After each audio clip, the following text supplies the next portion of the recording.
Sahabat peradaban kasih ekologis yang terkasih, selamat berjumpa dalam renungan harian bersama saya melalui channel ini. Semoga panjenengan semua selalu sehat, tetap semangat, dan jangan lupa bahagia, kebahagiaan yang bersumber dari Tuhan kita. Mari kita awali perjumpaan kita dengan bersatu di dalam doa. Kita akan mendaraskan Mazmur tanggapan pada hari ini, Mazmur 21 sebagai doa kita. Ya Tuhan, karena kuasa-Mulah Raja bersukacita. Tuhan, karena kuasa-Mulah Raja bersukacita. Betapa girang hatinya karena kemenangan yang Kau berikan. Apa yang menjadi keinginan hatinya telah Kau karuniakan, dan permintaan bibirnya tidak Kau tolak. Sebab Engkau menyambut dia dengan berkat melimpah.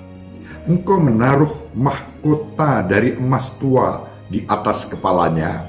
Hidup dimintanya daripadamu, dan Engkau memberikannya umur panjang untuk selama-lamanya.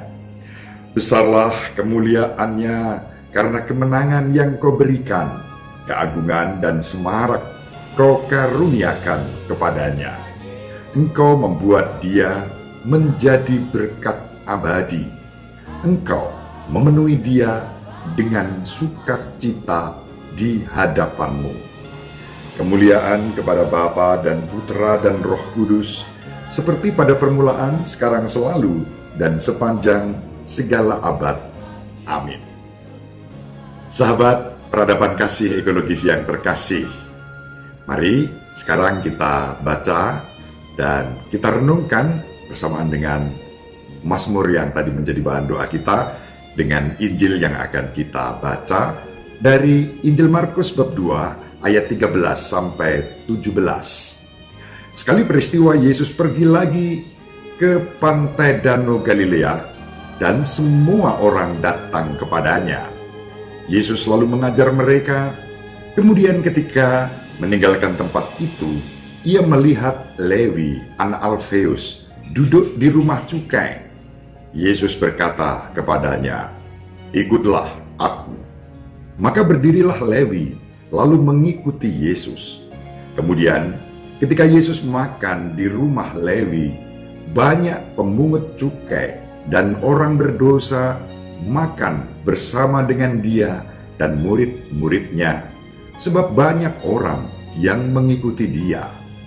Waktu ahli Taurat dari golongan Farisi melihat bahwa Yesus makan dengan pemungut cukai dan orang berdosa, berkatalah mereka kepada murid-muridnya, "Mengapa gurumu makan bersama dengan pemungut cukai dan orang berdosa?"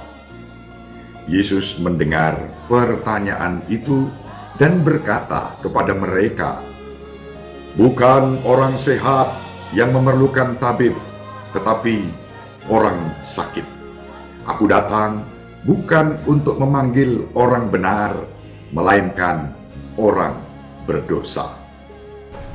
Demikianlah sabda Tuhan.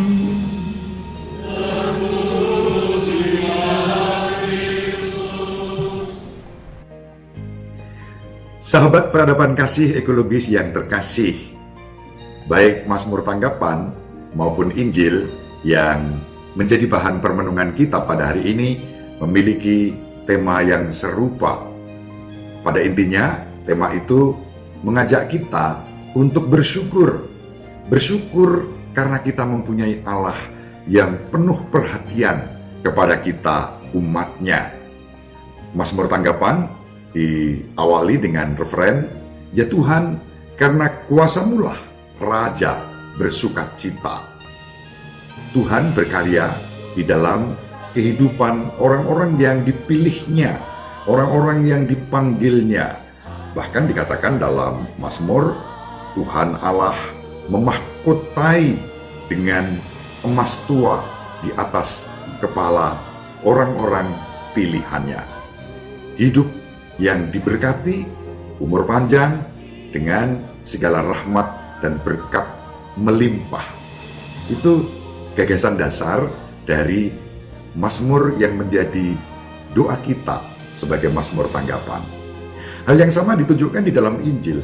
Yesus sebagai wajah kerahiman Allah memilih orang-orang yang dikehendakinya, dan salah satu yang dipilih yang bernama Lewi, si pemungut cukai, yang dalam konteks pada waktu itu disebut sebagai orang berdosa. Sahabat peradaban kasih ekologis yang terkasih, pilihan Yesus kerap kali di luar dugaan kita. Yesus memilih orang-orang yang dikehendakinya, tidak seperti yang kita pikirkan.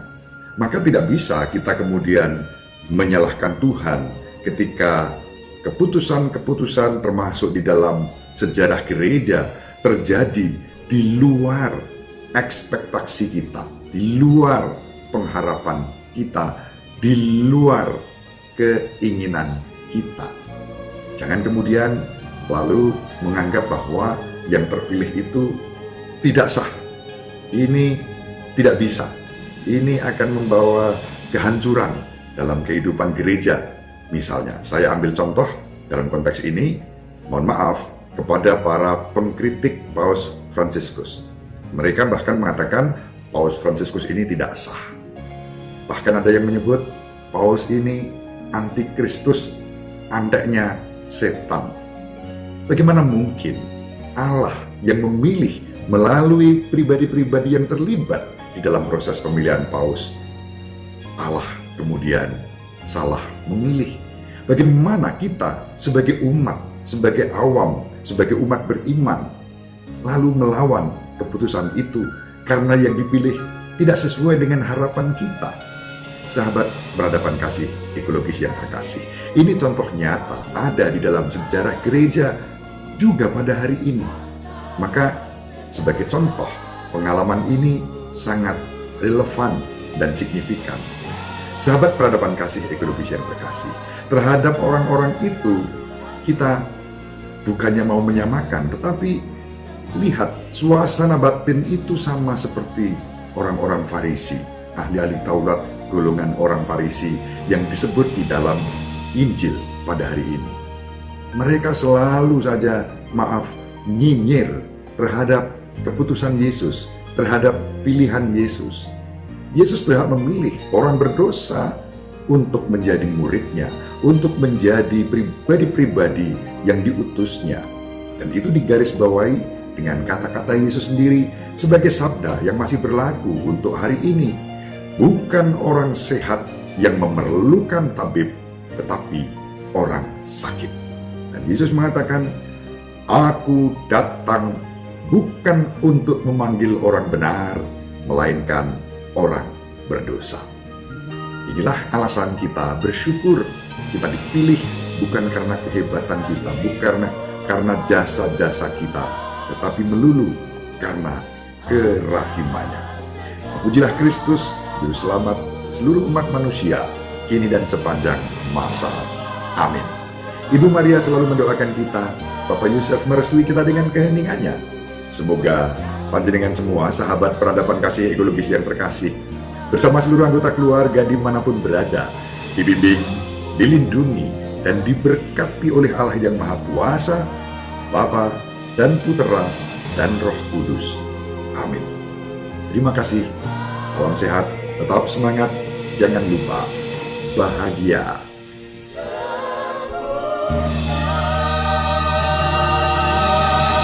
Peradaban kasih yang terkasih, sampai jumpa pada episode berikutnya. Terima kasih atas kebersamaan kita. Salam peradaban kasih ekologis, berkah dalam